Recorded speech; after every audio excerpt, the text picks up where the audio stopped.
This is part of 5. We've looked at 5 different themes: popular culture and counterculture, and a sort of general introduction to Fisher's work, eco-criticism.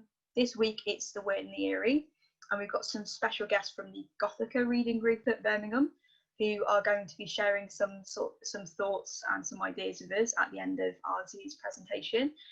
Next week we're going to be looking at music criticism and hauntology, and then the final week we'll be looking at science fiction. Okay, so we're kind of examining this in relation to Fisher's legacy, how his work is still relevant or not relevant to the present moment, and how we might be able to use some of his ideas to anticipate what happens next, really. So I'll hand it over to Arzu. Hi everyone. Thank you for introduction, Josie. It's great. And I will be talking about the weird and the eerie. And before that, I will be looking at the generic, literary generic term of the weird.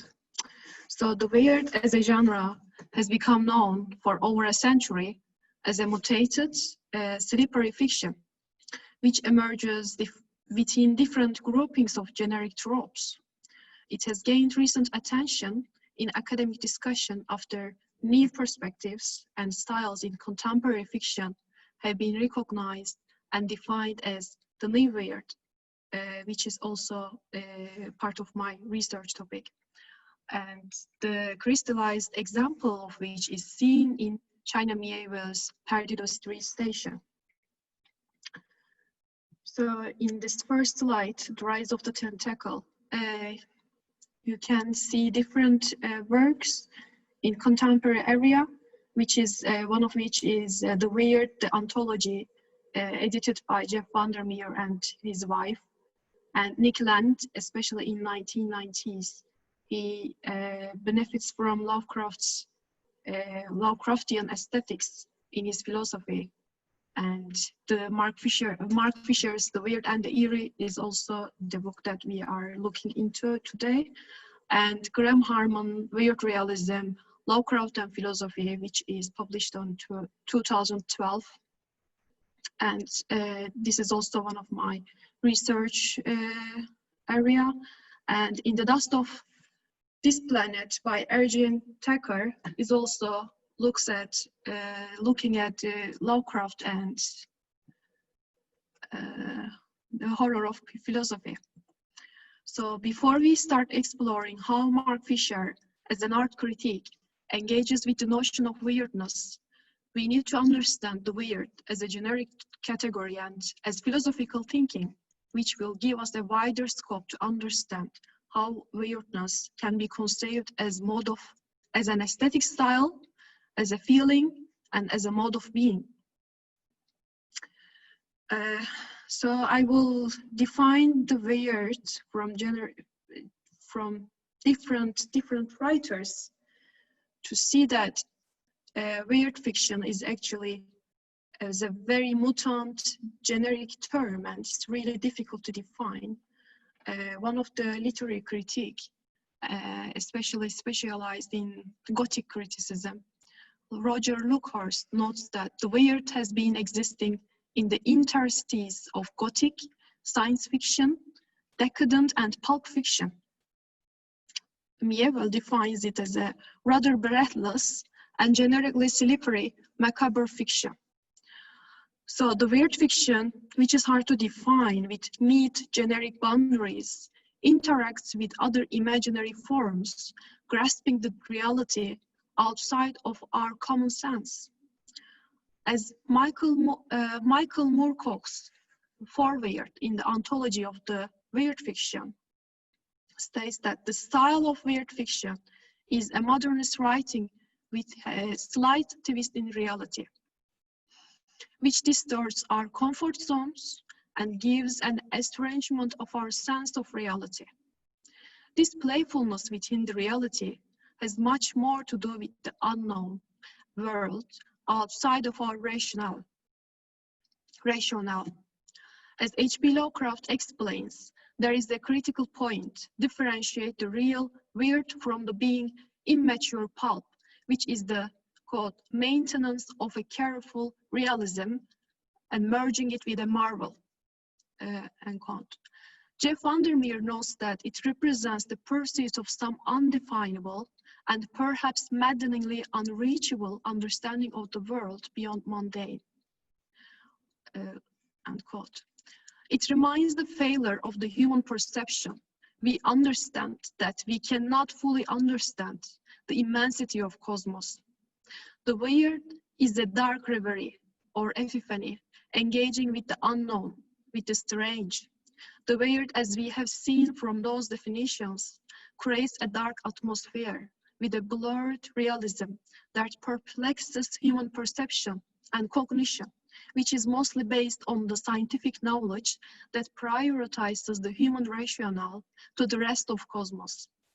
Weird fiction reminds us that the capacity and the limit of human condition compared to the immensity of the cosmos. It is indeed a radical way of rejection coming from the outsider world. If we take the last lines of Nyarlathotep, and the next slide will be our quote, we will see how Lovecraft creates his weird world, which reminds us of the incapability of human cognition to grasp the unworldly reality. It takes our perception beyond where we have been so far and takes our memory back to a place that the notion of time collapses, deadly and alive twists. Ghastly midnights of rotting creation, corpses of dead worlds with swords that were cities, charnel winds that brush the pallid stars and make them flicker low. Beyond the worlds walk ghosts of monstrous things, half-seen columns of unsanctified temples that rest on nameless rocks, beneath space and reach up to dizzy vacua above the spheres of light and darkness. And through this revolting graveyard of the universe, the muffled, maddening beating of drums and thin, monotonous whine of blasphemous flutes from inconceivable, unlighted chambers beyond time, the detestable pounding and peeping whereon to dance slowly, awkwardly, and absurdly the gigantic, tenebrous, ultimate gods. So this is how weird fiction manages to show us the outside world. The weird shows us ourselves from the outsider world. There is no place that we can feel homely or we can be familiar with the atmosphere that the weird presents us. The weird lays in the excess of human capability of grasping the immense reality of the cosmos, which leaves us with certain type of feeling of dread and horror, alongside wonder to that outsider world. So, H.P. Lovecraft also writes about how to write weird fiction, and he aims for the writing weird fiction, which is to get beyond the limits of our perception, imprisoned within time, space, and natural law, by writing in a sense to stimulate wonder to the outsider world beyond that limit. The weird fiction in this respect is distinguished from the earlier Gothic or horror or other fantastic writings. H.P. Lovecraft, in Supernatural Horror in Literature, defines the weird fiction as, I think most of us are familiar with that quote, but I wanted to emphasize the second quote. Can we change the quote slide, Josie? Thanks. The true weird tale must have something more than secret murder, bloody bones, or a sheeted form, clanging chains according to rule. A certain atmosphere of breathless and unexplainable dread of author, unknown forces must be present, and there must be a hint, expressed with a seriousness and portentousness becoming its subject, of that most terrible conception of the human brain, a malign and particular suspension or defeat of those fixed laws of nature, which are only safeguard against the assaults of chaos and the demons of unplumbed space. So Lovecraftian weird becomes apparent by distincting itself from the traditional Gothic elements towards a more universal or even cosmic atmosphere. Lovecraft defines the weird as literature of the cosmic fear, or we can say cosmic indifference, implies that the limit is not in the universe. On the contrary, it is immense. However, we do not have the same immensity for the perceiving the cosmos fully. What we have been doing so far is to build some secure castles to protect ourselves from the unknown aspects of the universe. And when we confront with the reality of the universe, we are left with the dread and horror. As Jeffrey Weinstock puts it, quote, dread provoked by the suggestion that humankind is insignificant and adrift through a cold universe of unimaginable and often malign powers and forces is the milieu of the Lovecraftian weird tale. End quote. Away from the traditional concept of horror, which is mostly inspired by the theological concept that we can find in traditional Gothic tales, you can discuss it later on. The weird is based more on the materiality of universe and of natural science and modern scientific theory. And he sweeps away the spiritualism, which gives priority to the human existence.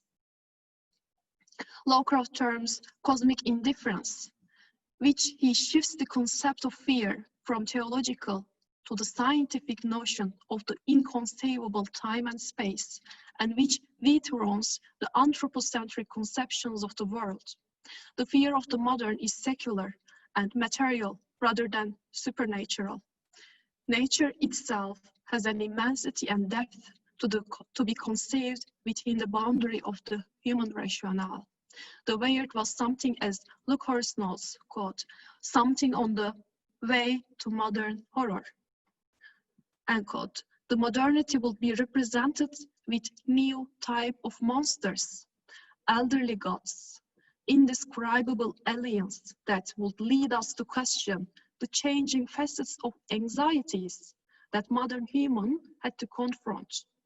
The weird hinges a revolt to modernity. I think the next quote, Josie, thanks. Can you go a bit more, the later one? Yes, thanks. As Mieville puts it, the great weird fiction writers are responding to the capitalist modernity entering in the late 19th and early 20th century, a period of crisis in which its cruder nostrums of progressive bourgeoisie rationality are shattered. The heart of the crisis is the First World War, where mass carnage perpetrated by the most modern states made claims of a rational modern systems as a tasteless joke.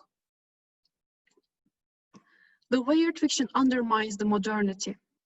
The weird can be read as a revolt to the modernity, as Mieville beautifully metaphorizes. Quote, the weird is the ungrateful, feral child of weird, raised by modernity's walls. Unquote. The concept of the weird has been mutated by the dynamics of the modernized society. The rise of the tentacle is the symbol of the modern weird.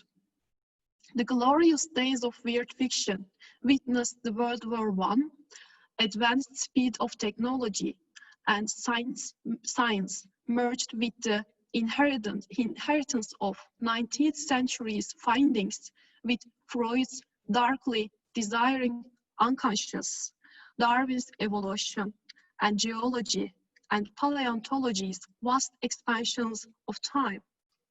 Perhaps one of the most significant success of Lovecraft is to address a new sense of reality beyond the edges of all those findings. The previous slide, Josie, thanks. The Shoggoths or elder things do not even share the same reality with the human beings who encounter them. And yet this encounter takes place, though in a strange, no place that is neither quite that of the phenomenal world of the human subject or the nominal world of an external reality. And perhaps because of this, Graham Harman agrees that the reality is in some way weird. In his book, The Weird and the Eerie, Mark Fisher delineates the nuances between the concept of the uncanny, the weird, and the eerie from the sense of how they deal with the strange. He claims that Freud's article, The Uncanny, is enriched by understanding that the concept of strangeness indeed encompasses the weird and the eerie as well. One of the main things to differentiate the uncanny from the weird and the eerie is their way of engaging with the strange, the unfamiliar, and the outsider. The uncanny, originally unheimly, happens in the border of our domestic world. The world that we have taken for granted, where we feel safe. The weird and the eerie play the other way around. They are secular retreat from the outside. End quote. It doesn't necessarily have to be supernatural, but a natural phenomenon. Fisher notes that, quote, can you forward to the next? Yes, thank you. In many ways, a natural phenomenon, such as a black hole, is more weird than a vampire. Rather than supernatural, the weird engages with hypernatural, which is an expanded sense of what the material cosmos contains. The strangeness is in the outside of our perception. We are no longer in the safe borders of our cognitive categories. Outside our common experience, the cosmos can be much stranger than our ordinary experience can comprehend. So the weird is built upon a sense of perturbation, wrongness, like sometimes Fisher notes mutant or montage. Fisher exemplifies it as the weird gives us the feeling that, quote, it should not exist at all, or at least it should not exist here. It implies, end quote, it implies a failure of our cognition towards the ontologically weird aspect of the thing. Therefore, the weird, as Mark Fisher notes, is a mode of being, and this failure implies a certain feeling, which is fascination, rather than horror or dread. A fascination, quote, a fascination for the outside, for that which lies beyond standard perception, cognition, and experience. And quote, the weird is a montage, the conjoining of two or more things which do not belong together. Whereas the eerie concerns with the metaphysical implications of ontology. Mark Fisher notes that, quote, the eerie is constituted by a failure of absence or by a failure of presence, end quote. In a system in which everything can be normalized and internalized through the apparatus of the capitalist ideology, we transform every object into our domestic castles made of knowledge, language, information, science, etc. The reality exists elsewhere between what appears to us and what it is in the essence.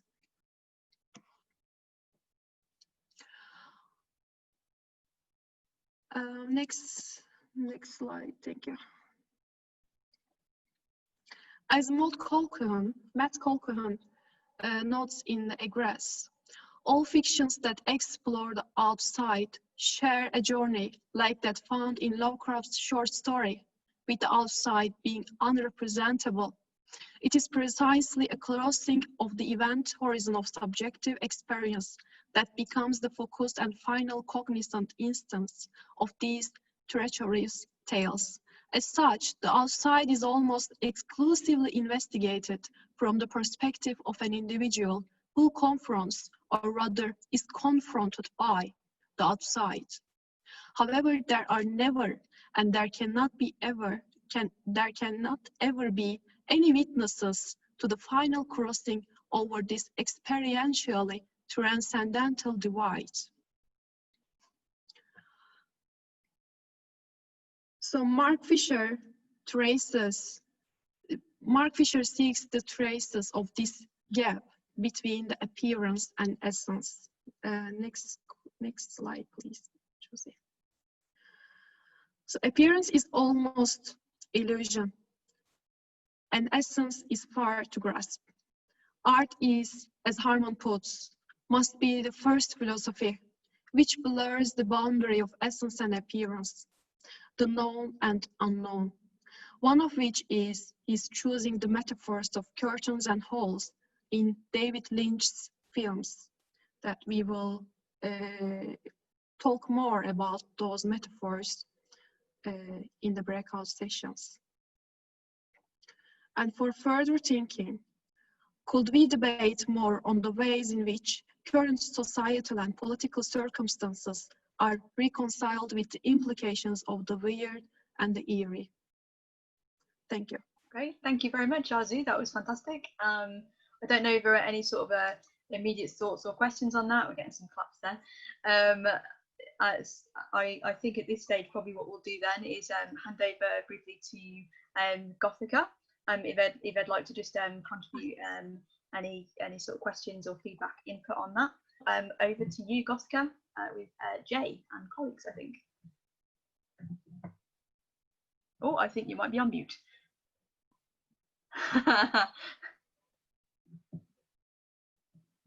There we go. I think I'm finally unmuted and able to talk. So yes, myself, Emily, Vincent, and I think Katrina Jan, are here today.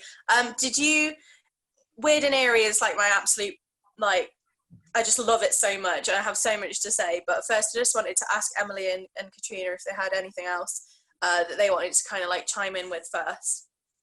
Hiya. Yeah, I think you covered basically everything to do with the weird, so I think that was awesome. I work mostly on ghosts, so the idea kind of from the Gothica side of your difference that you drew between the hypernatural and the supernatural, and kind of something that adds another layer more into the universe focus. I think with the idea of the supernatural, it's sort of this bridge between the earth and the spirit world, and the kind of idea of hypernatural adds this other element that's more cosmic and sort of above the spirit world. So it's kind of these layers of communication that you could have between the weird.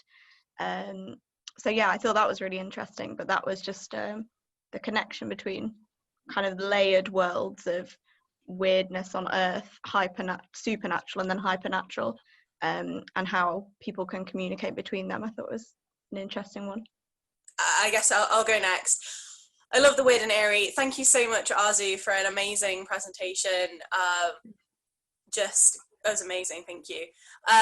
So I do, well, my speciality is science fiction, but I look at genetic engineering, and a huge part of that is kind of the crossover between science fiction and the Gothic, specifically in relation to body horror. But I'm not going to talk about that today. I think Arzu sent round a, was it Roger Lockhurst piece on the corridors? And I really like the way in which, and I'm hoping we could focus on this in the breakout sessions, is that idea of the eerie being an absence of presence or a presence of absence. I think that's correct. Don't quote me on it. Specifically when it comes to spaces, I like again, obviously he points out the corridor, and that has like I guess a relationship to both the Gothic, but also a relationship to kind of science fiction as well, with kind of these, I guess, pathologized spaces in which kind of the kind of scientific experimentation takes place, which can be seen as both Gothic and as science fiction. But also, I think Arzu, you mentioned in your PowerPoint about no places and kind of how a no place can be weird, and I really love the idea that curtains and corridors are also a kind of non-place, and perhaps that plays in a little bit to their eeriness. But yeah, those are kinds of my thoughts as I was listening to your presentation, and yes, I was getting caught absolutely lost in ideas, so thank you so much, Arzu. You're welcome. Thanks, Jay. That's great, great contribution, and we will definitely need to think more about the link between the corridors and no place, or like not worthy, or just the transition, and their metaphorical implication in contemporary art, and maybe in our social life as well, in our daily lives as well. We ignore them a lot.